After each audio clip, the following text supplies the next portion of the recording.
Oi pessoal, espero que esteja tudo bem com todos. Prosseguindo então com os nossos estudos, hoje o nosso estudo é o 104 e nós estamos começando o volume 4 do livro Sabedoria do Evangelho, né, seguindo a sequência, né, e trazendo também as interpretações básicas, né, do livro do Pastor Nino. As ideias são excelentes, conforme a gente já falou diversas vezes, né? E o estudo de hoje chama-se Dogmas Humanos. É muito interessante, como sempre, né? Foi narrado por Mateus, no capítulo 15, versículos de 1 a 11, e por Marcos, no capítulo 7, versículos de 1 a 16. Dogmas humanos são exatamente aquelas questões que, repetidas tradicionalmente durante muito e muito tempo, ficam arraigados nas mentes, constituindo com isso crenças limitantes. Então a gente precisa ir afastando dos dogmas para que a gente possa começar a pensar com a nossa própria cabeça, com o nosso senso crítico, né? Porque cada um de nós é um indivíduo, cada um de nós é uma individualidade, né? Vamos lá, interessante. E esses dogmas, né, são exatamente dogmas religiosos. Essa que é a grande questão. Mateus registrou assim: vieram então de Jerusalém a Jesus escribas e fariseus, dizendo: por que transgredis teus discípulos a tradição dos mais velhos, pois não lavam as mãos quando comem pão? Respondeu-lhes Jesus: porque vós também transgredis o mandamento de Deus com a vossa tradição? Pois Deus ordenou, dizendo: honra teu pai e tua mãe. E também, quem falar mal do pai ou da mão seja ferido de morte. Mas vós dizeis: se alguém disser a seu pai ou a sua mão, oferta o que de mim serias ajudado, esse nunca mais honre seu pai nem sua mãe. Jesus foi fundo nessa questão, né? Jesus então complementa: assim invalidais a ordem de Deus com a vossa tradição. Hipócritas, bem profetizou de vós Isaías, dizendo: este povo honra-me com os lábios, mas teu coração está muito longe de mim. Em vão, porém, me veneram, ensinando doutrinas que são preceitos de homens. E tendo chamado a multidão, disse-lhe: ouvi e entendei. Não é o que entra pela boca que contamina o homem, mas o que sai da boca, isso contamina o homem. Marcos registrou assim: reuniram-se com ele os fariseus e alguns escribas vindo de Jerusalém, e tendo visto que alguns discípulos dele comiam pão com mãos contaminadas, observando a tradição dos mais velhos, não comem pão sem lavar as mãos até o punho, e quando voltam da rua, não comem sem banhar-se, e muitas outras coisas há que receberam e observaram, lavando copos, jarros e vasos de metal. Perguntaram-lhes os fariseus e os escribas: por que não caminham teus discípulos segundo a tradição dos mais velhos, mas comem com as mãos contaminadas? Respondeu-lhe ele: bem profetizou Isaías a vosso respeito. hipócritas, como está escrito: este povo honra-me com os lábios, mas seu coração está muito longe de mim. Em vão, porém, me veneram, ensinando doutrinas que são preceitos dos homens, deixando o mandamento de Deus. Observai a tradição dos homens. E disse-lhes: anulais muito bem o mandamento de Deus para manter a vossa tradição. Pois Moisés disse: honra teu pai e tua mãe, e quem maldisser a seu pai e a sua mãe seja morto.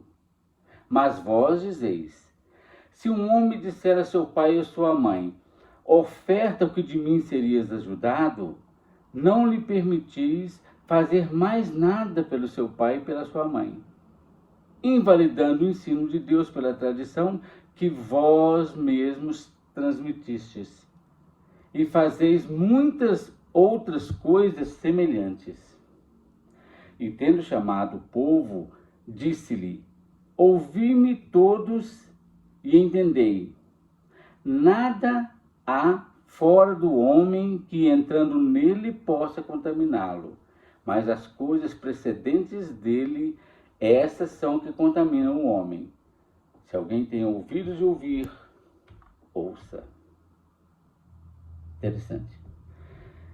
Estudando então a lição. Conforme nós vimos em lições anteriores, Jesus, quando era perseguido numa cidade, ele fugiu para outra. E também, nós, em estudos bem recentes, nós entendemos que Jesus traz um exemplo fantástico de que a meditação sobre seus ensinamentos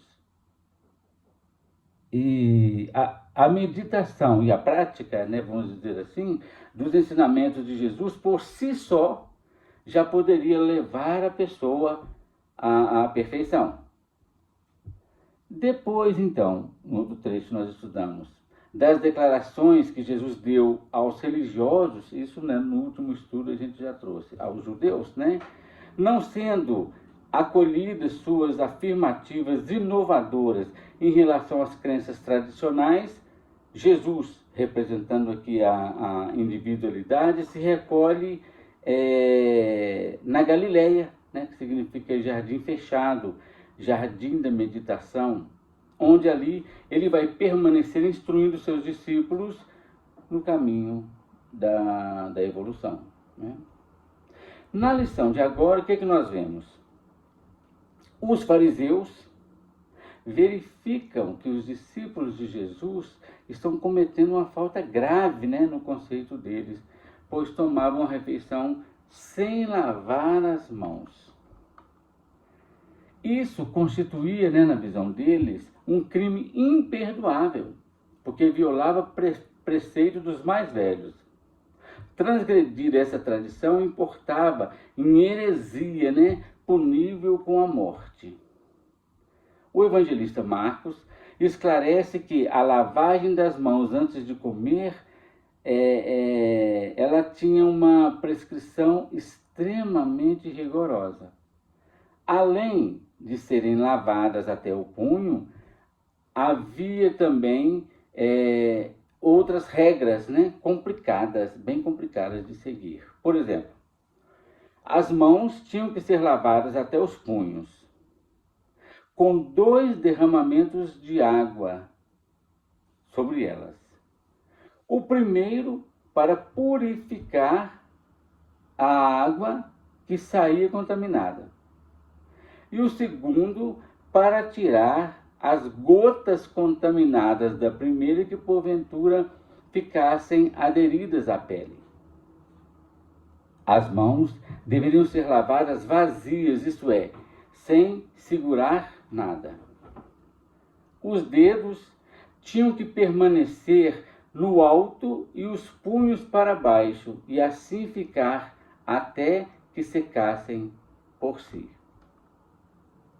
A prescrição da lavagem das mãos era mais severa quando se voltava da rua, ou seja, do mercado, das lojas, da praça pública, e até hoje, né, a gente fala o seguinte: não, eu cheguei da rua, então eu preciso lavar minha mão. Até hoje a gente usa essa mesma expressão, né?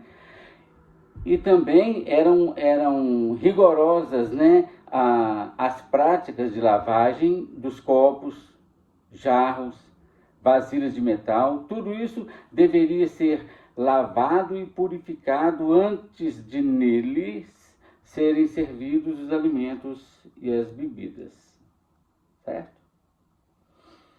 Entendendo então a lição num sentido mais profundo, toda lição de Jesus, conforme nós já falamos diversas vezes, ela tem o objetivo de tocar a nossa individualidade. Jesus precisava revelar as coisas divinas, mas tinha como base o material humano, o material terreno, o material existencial para exemplificar, né? A lição, então, nos mostra a inutilidade dos ritos externos. Gente, de nada adianta lavar bem as mãos e não, né, aspas, lavar o coração. Da mesma forma que não adianta nada as preces repetidas com os lábios 50 ou 100 vezes, sabendo que só são úteis aquelas preces que provêm do coração. Então, olha, gestos, posturas, exterioridades e rituais, enfim, só valem para a personalidade, isto é, para o processo da existência ou da personagem. Aqui a gente tem uma observação. Não, essas personagens que não compreendem ainda que só tem valor no íntimo o pensamento que vem do amor com todos, o perdão, a amizade, sem falar, nem mesmo pensar mal de alguém, sem malícia, sem julgamentos apressados. É isso, que vale. E a personalidade, a nossa personalidade, muitas vezes esquece disso tudo e se prende aos ritos exteriores. Hoje, gente, é claro que ninguém está dizendo aqui que todo mundo deve comer com a mão suja, não é longe disso. O problema tem que se lavar bem, mesmo, ainda mais no caso da pandemia que a gente passou, tem que ter a higiene das mãos, ela é importantíssima. A higiene do corpo é importantíssima, né? Ninguém tá contrapondo a isso. O problema é quando isso se torna rito religioso, rito de crença. Aí é como, se eu lavar bem as minhas mãos, eu posso fazer qualquer outra coisa, que eu estou numa situação de equilíbrio. E não é bem verdade, né? Não adianta, como a gente diz, lavar bem as mãos, mas tudo que você fizer vai ter ali uma malícia, um julgamento, uma maledicência. Não adianta nada, né? O que constitui evolução são as vibrações internas e a adesão total à lei natural, que é a lei de Deus, conforme nós aprendemos, né, pela própria doutrina. De nada valendo as prescrições humanas, né, desse ponto de vista. Aqui, então, só tem uma observação que eu disse. O Pastorino, a partir desse trecho, né, desse volume 4 em diante, ele vai substituir o termo personalidade por personagem. Para que isso? Para não haver confusão com o termo personalidade, que é tratado, nem trabalhado na psicologia moderna. Então, daqui para frente, a gente deve falar mais a palavra personagem do que personalidade. Beleza? Só justificando, porque no livro dele também está escrito isso. Jesus, então, contrapõe o argumento dos judeus em relação a ele não cumprir a tradição dos mais velhos. Ele diz o seguinte: vocês desobedecem com a mesma tradição o mandamento: honrarás teu pai e tua mãe, dizendo: oferta o que de mim seria ajudado. Em outras palavras, é oferta ao Senhor o que poderias aproveitar de mim. Ou dizendo de forma mais direta, eu vou dar a vocês aquilo que vocês me deram. A honra, gente, inclusive no Evangelho segundo o Espiritismo tem uma coisa bem interessante, né? Quem quiser pode e deve ler lá, né? Honrarás teu pai e tua mãe. A honra deve ser dada aos pais, logicamente, como a todas as criaturas. Essa honra, esse respeito que a gente precisa dar aos nossos pais e a qualquer dos nossos irmãos, ela é manifestada num processo de gratidão, de respeito e de assistência em todas as necessidades, mas sem fazer a menor conta do que se dá, sem lançar no rosto daquele que é beneficiado os benefícios que são prestados, sem exigir qualquer retribuição e nem mesmo gratidão. O trecho também traz uma outra lição importantíssima, que é a energia da defesa da verdade. Jesus estava conversando com os doutores da lei, com homens poderosos daquela época, né? Os fariseus, saduceus.